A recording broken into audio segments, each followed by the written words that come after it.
Olá pessoal, bom, se você chegou nesse vídeo aqui, está querendo responder a seguinte pergunta. Bom, se eu tirei a próstata ou fiz radioterapia, por que o câncer voltou? Então nesse vídeo eu quero explicar para você por que esse fenômeno chamado de recidiva bioquímica, ou recidiva local, ou recidiva à distância acontece. Quero explicar para você também nesse vídeo quais são os três diferentes locais onde o câncer de próstata pode voltar. Explicar para você também como nós médicos fazemos para diagnosticar e detectar os focos onde a doença voltou e, claro, quais são as principais estratégias de tratamento em situações como essa. Então, espero que você chegue ao final desse vídeo entendendo um pouco melhor se você está passando por uma situação como essa, para chegar mais preparado na consulta com o seu médico. Ou se você é um familiar de alguém que está enfrentando um problema como o câncer de próstata, certamente esse vídeo vai ser útil para você. Tá? Então aqui, câncer de próstata, como é possível a doença retornar? E a pergunta é, se retornar, é possível tratar? Então, vamos adiante. Antes disso, agradecimentos aqui. O Zé Roberto, ele fala... Não, na verdade esse aqui não é o agradecimento, esse aqui é a pergunta do Zé Roberto que me motivou a fazer esse vídeo. O Zé Roberto, ele comentou no nosso vídeo sobre PSA alto após a radioterapia. Tem uma coisa que eu não entendo. Tenho duas pessoas conhecidas que fizeram a prostatectomia radical, né, tiraram a próstata, e 2 anos após a cirurgia o câncer voltou. Então isso é que a gente chama de recidiva, viu, Zé Roberto? E como pode o câncer de próstata voltar se as pessoas retiraram a próstata? Então, Zé Roberto, eu vou tentar responder essa sua pergunta aqui de forma bem breve e objetiva. Agora sim, antes da resposta do Zé Roberto, o agradecimento aqui ao Cleuton, que comentou no nosso vídeo Nervos da Ereção, como realmente é possível a preservação durante a cirurgia robótica. Dr. Bruno, ele fala, muito obrigado por explicar, também ajudar muitas pessoas que passam por esse problema. O senhor não tem noção da grandeza desse trabalho para nós pacientes. Que Deus abençoe grandemente o senhor, salvarei o número no Zap e entrarei em contato em breve. Cleuton, eu que só tenho a agradecer. Na verdade, esse trabalho eu falo que eu recebo muito mais do que eu dou e eu gostaria de ter mais tempo para gravar esses conteúdos, mas eu realmente fico muito estimulado em receber feedbacks positivos como o seu, e entender e saber que esse conteúdo vem ajudando homens como você a enfrentar uma situação tão difícil quanto essa, que é o tratamento do câncer de próstata. Se você ainda não nos conhece, eu convido a acessar aqui no YouTube nossa biblioteca gratuita com quase 750 vídeos gravados sobre diversos problemas urológicos, em particular doenças da próstata, rim, bexiga, benignas e doenças malignas também. Basta você digitar meu nome aqui no YouTube, na busca, Dr. Bruno Benigno, vai aparecer lá e você pode se tornar um inscrito ou um membro do canal. Temos também o nosso blog da Clínica UroOnco, que é o www.clinicauroonco.com.br. Lá você também tem um material muito rico, educativo também, para pessoas que estão passando por problemas urológicos. Agradeço também aos nossos assinantes do canal, os nossos membros, né, a Ana, o Yoshikasu, o João, a Marlene, o Atom, Fábio, o Januária, Mauro e o Valmir. Muito obrigado aí pelo apoio de vocês e a gente sempre dá preferência para os membros do canal nas respostas e nós fazemos algumas lives exclusivas para esses membros. Então, meu muito obrigado. Se você chegou até aqui e quiser pular direto para a parte do vídeo que lhe interessa, aqui embaixo na descrição você vai ter o sumário com vários tópicos, então basta você pular direto para o minuto com a parte do vídeo que lhe interessa na resposta. Então vamos adiante. Bom, o Zé Roberto então ele fala para a gente como é possível o câncer voltar. Então a resposta é, Zé Roberto, sim, é possível. Isso acontece de 5 a 30% dos homens que tratam o câncer de próstata. Isso acontece por quê? Porque geralmente pequenas células que estão dentro do tumor, elas podem cair na circulação sanguínea, na circulação linfática ou infiltrar os nervos e se alojarem à distância. Imagina que o câncer é como uma colmeia de abelhas. Então você tem ali a colmeia, você tem as abelhas que estão grudadas na colmeia, mas você pode ter algumas abelhas que estão ali voando. E essas abelhas, se uma abelha sobrar, ela é capaz de refazer a colmeia. Basicamente esse é o princípio da recidiva do câncer de próstata. Então, após a prostatectomia, o câncer de próstata pode sim retornar devido à presença de células cancerígenas remanescentes. Essas células podem estar localizadas na área onde a próstata estava, então a gente chama de recidiva local, grava esse nome, ou podem ter se espalhado para outras áreas do corpo, antes mesmo da cirurgia, que é o que nós chamamos de recidiva à distância, ok? Isso é o que nós gostaríamos que sempre acontecesse quando quando o paciente trata a próstata. Então, eu coloquei esse caso aqui, eu peguei, né, só para ilustrar. Então, imagina que o nível do PSA do paciente antes da cirurgia estava aqui, ó. Era um nível de PSA alto, digamos que fosse 6. Vamos só colocar hipoteticamente aqui um PSA de 6, ó. Então, imagina que o PSA estava aqui antes do tratamento, era um PSA alto. Depois da cirurgia, olha o que acontece com o PSA. Ele tem que cair para um nível inferior a 0,2. Então, o PSA depois do tratamento com cirurgia, ele tem que ser menor do que 0,2. Quando isso não acontece, ou quando ele fica um tempo com o PSA baixo, controlado, e aqui ele começa a subir, aqui nesse momento é o ponto em que a gente começa a suspeitar que está acontecendo um fenômeno chamado recidiva da doença. Então esse é o primeiro conceito. Não espere que apareçam sintomas. Ah, eu tenho dor nas costas, eu tenho dificuldade para urinar. Não, esses não são os primeiros sintomas de uma recidiva do câncer. O primeiro sintoma, o primeiro sinal, na verdade, não é um sintoma. O sinal é o que o médico observa, o sintoma é o que o paciente sente, tá? Então, o primeiro dado não é um sintoma, é um sinal. É um sinal de que o PSA começou a subir. E quando ele passa de 0,2, ali a gente tem já uma ideia de que a doença pode ter reativado em algum órgão do paciente. Então, qual é o risco disso acontecer? Basicamente, o risco de uma recidiva bioquímica, ele está relacionado à escala de Gleason. Então, lembra lá na sua biópsia, que antes da biópsia ou mesmo na retirada da próstata, está escrito lá, Gleason 6, 7, 8, 9, 10. Quanto maior é o Gleason do paciente, maior o risco de voltar. Só para colocar em perspectiva, um homem que operou a próstata e tem um Gleason 6, a chance da doença voltar é em torno de 6% em 15 anos. Já um homem que tem um Gleason 10, que é o mais agressivo de todos, a chance da doença voltar em 5 anos é de 85%. Então percebam que a agressividade, a escala de Gleason é o principal fator que vai dizer se você tem um risco baixo ou um risco alto de recidiva do câncer. Um outro fator importante na avaliação do risco é o estadiamento inicial. Ora, se você descobriu a doença e a doença estava só dentro da próstata, provavelmente o volume de doença era pequeno. Portanto, menor chance de você ter tido o que a gente chama de micrometástase, ou seja, de alguma célula ali, alguma abelha ter saído da sua próstata. Se você já descobriu a doença num cenário onde houve a ruptura da cápsula e a doença já se instalou nos gânglios, que eu vou mostrar para vocês em instantes, ora, o seu risco de recidiva já é maior, ele já pode ser de 35% a 40%. E por aí vai. Então, o estágio em que a doença foi descoberta, quanto mais cedo, melhor. E é por isso que nós sempre batemos na tecla aqui do rastreamento. Olha, procura o urologista uma vez por ano, tem que fazer o preventivo, fazer o toque, fazer o PSA. Para quê? Para que se você tiver a doença, nós consigamos detectar no início. E a agressividade do tumor, ou seja, a agressividade do tumor ela é um misto, né? Ela é um misto tanto do sistema imunológico do paciente, ou seja, o quanto que o sistema imunológico consegue resistir àquele tumor, as próprias características do Gleason e o estadiamento. Então, tudo isso vai interferir no que nós chamamos de agressividade da doença. Existem basicamente 3 tipos de recidiva. Então, a doença ela pode voltar simplesmente uma detecção no sangue. O que significa isso? Então, imagina que você fez o PSA, está 0,4, tem célula cancerígena, mas você fez o PET scan, fez a cintilografia, fez a ressonância e o seu médico não achou o lugar. Por quê? Porque são pouquíssimas células que estão produzindo o PSA e às vezes essas células elas não estão agrupadas no mesmo lugar.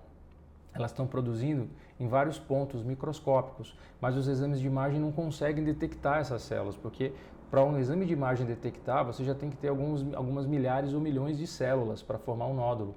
E aí que o exame de imagem vai aparecer. Então, quando acontece esse quadro de somente o seu PSA está alterado, a gente chama isso de recidiva bioquímica, tá? Existe um outro tipo de recidiva que a gente chama de recidiva local. Bom, nesse cenário, você tem o PSA aumentado e um nódulo identificável na região da bacia. Pode ser onde a sua próstata ficava ou pode ser em algum gânglio na região da bacia. Nessas duas situações que eu falei para vocês, na recidiva bioquímica e na recidiva local ou regional, nós dizemos que a doença ainda pode ser curada. Por quê? Se você já fez a cirurgia, a gente vai e faz a radioterapia. Se você fez primeiro radioterapia, nós vamos e fazemos a cirurgia. Então, tanto a recidiva bioquímica quanto a recidiva local ou regional, elas ainda conferem chance de cura para o paciente. Mas existe o terceiro tipo de recidiva, esse é o mais preocupante de todos, que é a recidiva à distância, também conhecido como metástase. Então, a recidiva à distância é quando já saiu da bacia, o osso, a doença foi para o pulmão, foi para o fígado, foi para os ossos e está em vários pontos. Nesse caso, a doença não é mais curável, a gente não pode não existe um remédio até hoje, infelizmente, que você administre para o paciente, quer seja uma quimioterapia ou um bloqueio de hormônio, que a gente vai eliminar completamente o câncer. Então você está dizendo, Bruno, que não tem cura? A ausência de cura não quer dizer que não tem solução. Estou dizendo que quando você tem metástases, você vai ter que tomar medicamentos pelo resto da vida. Para quê? Controlar o crescimento daquelas células. E vai sempre ter que acompanhar, porque mesmo recebendo essas medicações, a quimioterapia, por um curto período de tempo, e o bloqueio de testosterona sempre, para o resto da vida, ainda existe a possibilidade do câncer escapar a esse bloqueio e continuar a crescendo, que é o que nós chamamos de resistência ao bloqueio de testosterona, que é um quadro mais grave, um quadro mais avançado. Tá? Então, grave, são 3 tipos de recidiva: recidiva bioquímica, recidiva local e recidiva à distância. Então, essa é a primeira pergunta que você tem que fazer para o seu médico. Doutor, qual é o tipo de recidiva que eu tenho e quais são as minhas chances de cura? Se eu tenho recidiva local ou bioquímica, as chances são muito boas. Se você tem metástases, você infelizmente não vai conseguir ficar curado, mas existem drogas que controlam o crescimento das células do câncer. E a resposta aqui para o Zé Roberto é exatamente essa. O motivo da doença poder voltar é o que nós chamamos de micrometástase. O que é então uma micrometástase? A micrometástase é o que o nome diz, é uma micro, pequena, invisível, microscópica. É uma célula, 2 células que escapam da próstata e vão lá como se fosse uma semente e grudam em algum tecido. Só que essas células elas ficam ali invisíveis, porque não existe nenhum exame de imagem que é capaz de detectar 1, 2, 3, 10 células. Os exames de imagem precisam ver nódulos, ou seja, um agrupamento de milhares de células. Então, literalmente, é uma limitação da capacidade de detecção que os nossos exames de imagem têm.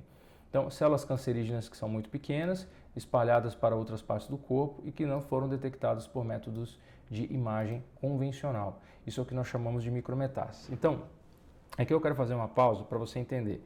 Quando essas células do câncer começam a se reproduzir, elas vão tentar infiltrar, essa é a característica do câncer. No câncer de próstata existem 3 formas das células se infiltrarem.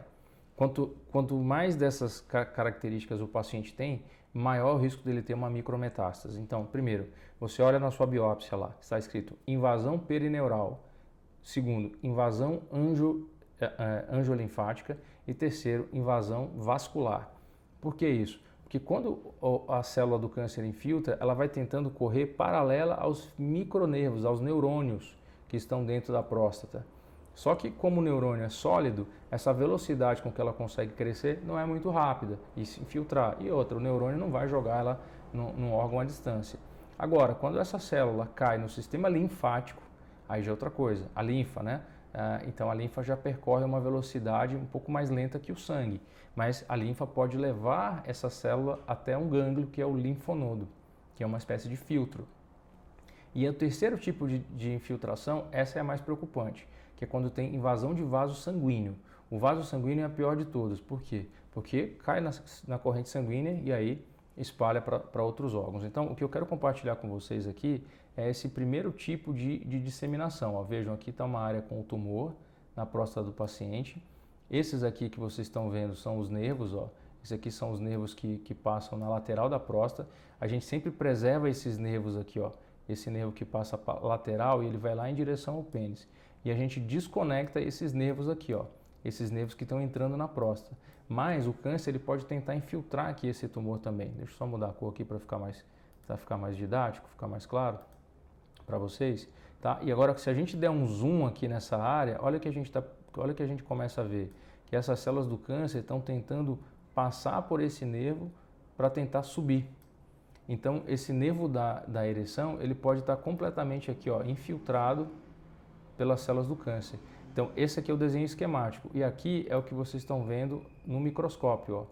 Então, vejam aqui, ó. Aqui é um conjunto de células, esses pontinhos aqui, ó, esses pontinhos aqui São células do câncer de próstata invadindo essa estrutura aqui, ó. Isso aqui é o nervo cortado.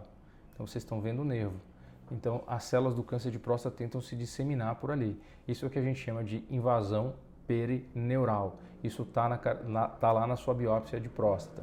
O segundo tipo de infiltração é a infiltração dos vasos linfáticos. Então vamos lá. Se você nunca ouviu falar esse termo, popularmente os vasos linfáticos são conhecidos como ínguas, né? As ínguas elas estão presentes em todos os lugares, na virilha, na garganta, na axila, dentro da barriga, enfim, todos os órgãos do nosso corpo, exceto o cérebro, nós temos essas ínguas, esses gânglios. E o que eles são? Eles são verdadeiros filtros. Eles evitam com que agentes agressores como bactérias, vírus, câncer, corpo estranho, caiam na nossa circulação sanguínea, né? Infiltra o tecido e funciona como uma barreira para cair na circulação sanguínea. Então eles nos protegem. E lá nesses filtros também existem os linfócitos, que são as células de defesa do nosso corpo, ou seja, a célula do câncer cai ali, além de ser uma barreira mecânica, física, também é uma barreira do sistema imunológico. Tá? Existem várias cadeias, que nós chamamos de cadeias de gânglios, que ficam ao redor da próstata. Então aqui em vermelho vocês estão vendo aqui onde é a área da próstata. Existem essas cadeias que ficam na região lateral aqui, ó. E essas cadeias de gânglios, elas são retiradas também durante a cirurgia. Então, na hora que a gente faz a cirurgia, a gente remove alguns desses gânglios e manda para o laboratório para analisar. Tá? Então, muito importante essa avaliação dos gânglios, tá? E a gente faz em alguns casos da cirurgia. E agora, vou mostrar para vocês, ó, vou pegar uma bolinha dessa aqui, ó, uma íngua dessa aqui, ou gânglio, ou linfonodo, tudo a mesma coisa, e a gente vai ampliar no microscópio em aproximadamente 100 vezes. Então, isso que você está vendo aqui é 100 vezes maior. Então veja como é que acontece isso aqui.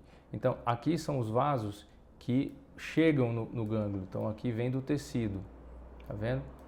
Vem do tecido. Vejam que aqui, ó, que está representado algumas células de câncer, ó. Então as células elas vão chegando microscopicamente dentro do linfonodo. E com o passar do tempo, esses linfonodos eles vão crescendo para tentar fazer frente a essas células aqui, ó, que estão chegando. Só que chega uma hora que o linfonodo não consegue vencer esse crescimento. O câncer às vezes é mais, como é que eu posso dizer, mais resistente mesmo à ação do sistema imunológico. E aí o próprio câncer vai formando ninhos aqui, ó, ninhos de célula do câncer dentro do linfonodo. Então isso a gente chama de infiltração do linfonodo. Isso aqui já é um estágio mais avançado da doença. Ela pode ser curada, mas pacientes que têm comprometimento de gânglio geralmente têm que passar pela cirurgia e em alguns casos precisam complementar com a radioterapia, muito importante. Então lembra que são 3, agora eu vou falar para você o terceiro mecanismo de disseminação e esse aqui, sem dúvida nenhuma, é o mais preocupante de todos. Tá? Esse é o mecanismo de disseminação sanguínea, né? São os vasos sanguíneos. Então, foi primeiro neuronal, então invasão perineural, invasão dos vasos linfáticos e essa aqui é a mais perigosa, invasão dos vasos sanguíneos. Bruno, como é que eu descubro se no meu caso tem isso? Lá na sua biópsia tem. Está escrito isso lá, você pergunta para o seu médico, para ele mostrar para você. Então, doutor, tem invasão perineural?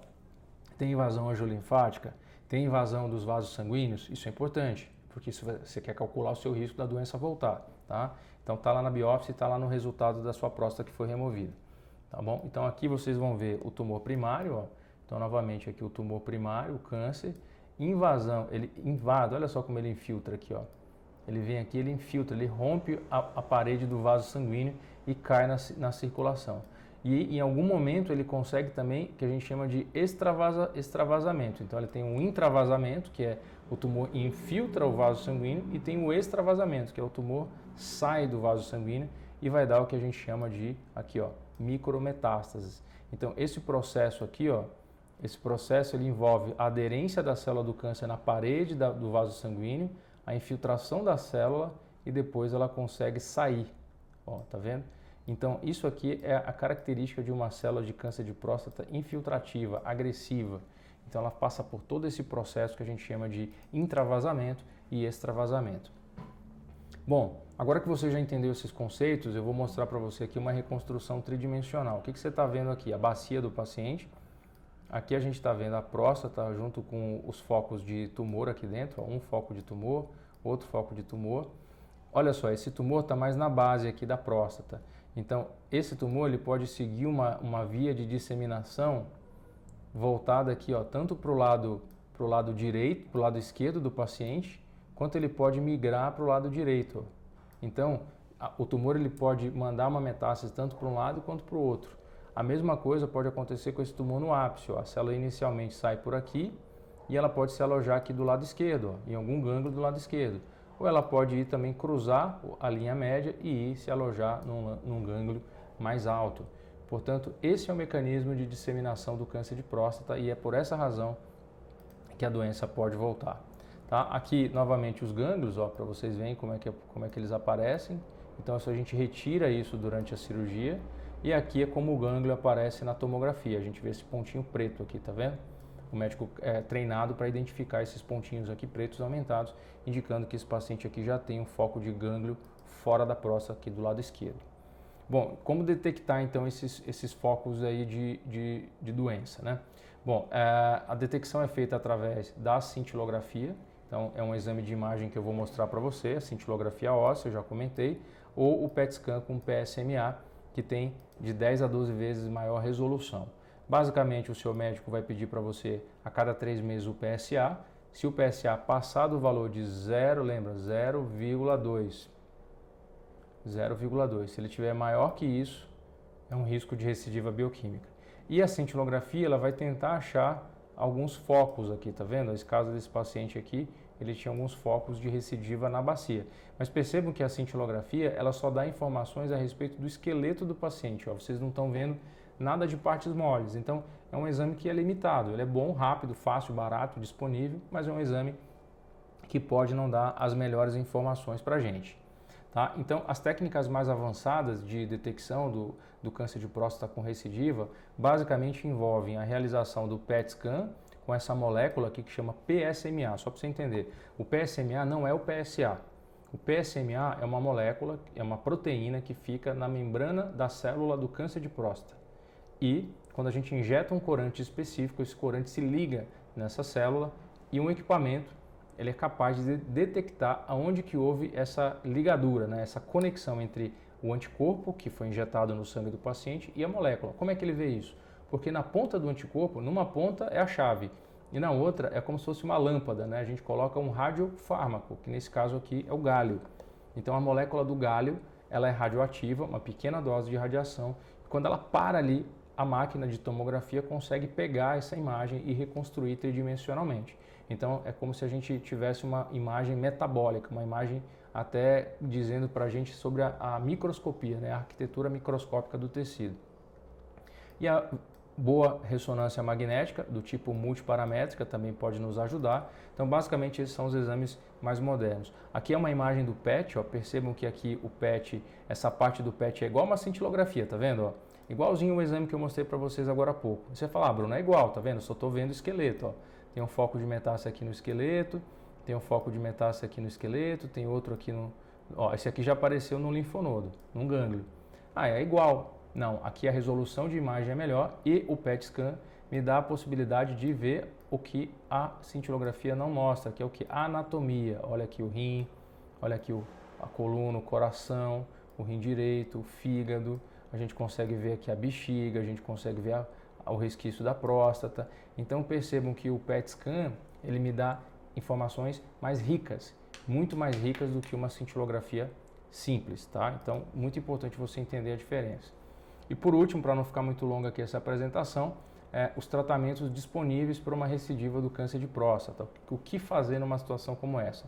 Então, primeiro, você sabe qual é o tipo de recidiva, qual é a localização da recidiva e agora a gente vai fazer o que nós chamamos de terapia de resgate. A terapia de resgate, ela envolve uma cirurgia de resgate, então imagina que o paciente fez uma radioterapia lá atrás e o tumor voltou dentro da próstata, a gente vai ter que tirar a próstata agora. É verdade que é bem mais difícil tirar a próstata de alguém que já fez radioterapia, então aqui é outro capítulo, mas é factível. A cirurgia robótica veio para ajudar.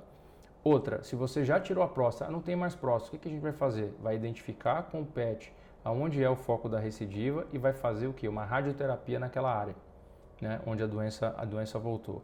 E aqui a cirurgia de salvamento que eu já comentei. Então pode ser a cirurgia de resgate ou a gente pode fazer a radioterapia de resgate. Isso aqui só vai valer para aqueles pacientes que têm a recidiva local. Lembra que eu falei para vocês que pode ser uma recidiva bioquímica, recidiva local e recidiva à distância.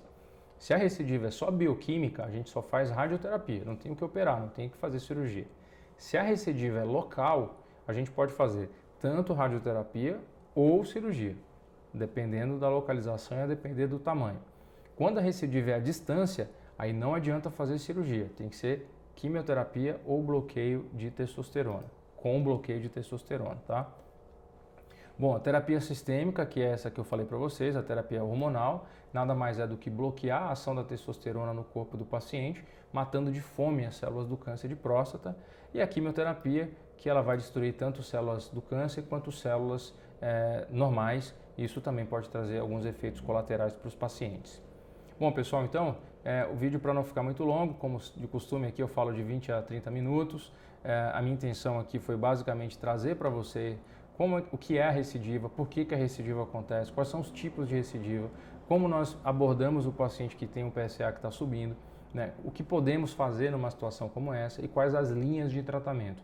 Existem muitas opções de tratamento, aqui eu tentei ser muito objetivo, mas a gente tem pelo menos aí 8 drogas diferentes para usar nesse cenário. A gente tem pelo menos 4 tipos de radioterapia que podem ser aplicadas.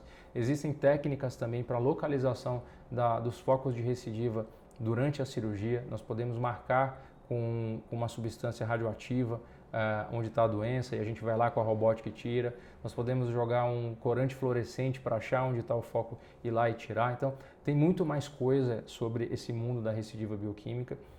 Coloca aqui nos comentários o que mais você quer saber, quais são suas dúvidas, o que não ficou tão claro, que eu vou tentar trazer essas informações para você à medida que nós vamos fazendo as apresentações, tá bom? Se você chegou aqui até o final, eu só peço uma coisa: compartilhe esse conteúdo nos seus grupos de WhatsApp, aqui no YouTube, nas suas redes sociais. Nos ajude com um simples gesto levar esse conteúdo para a maior quantidade de pessoas que podem se beneficiar, assim como você está se beneficiando desse conteúdo agora. Então, faça a sua parte, compartilhe, vamos disseminar essa corrente do bem, de informação gratuita e de qualidade. Eu tenho certeza que se a gente conseguir ajudar uma pessoa com esse vídeo, já valeu a pena todo o meu e o seu esforço. E nós temos uma brincadeira aqui no canal, e quem chega até o final, deixa um comentário aqui.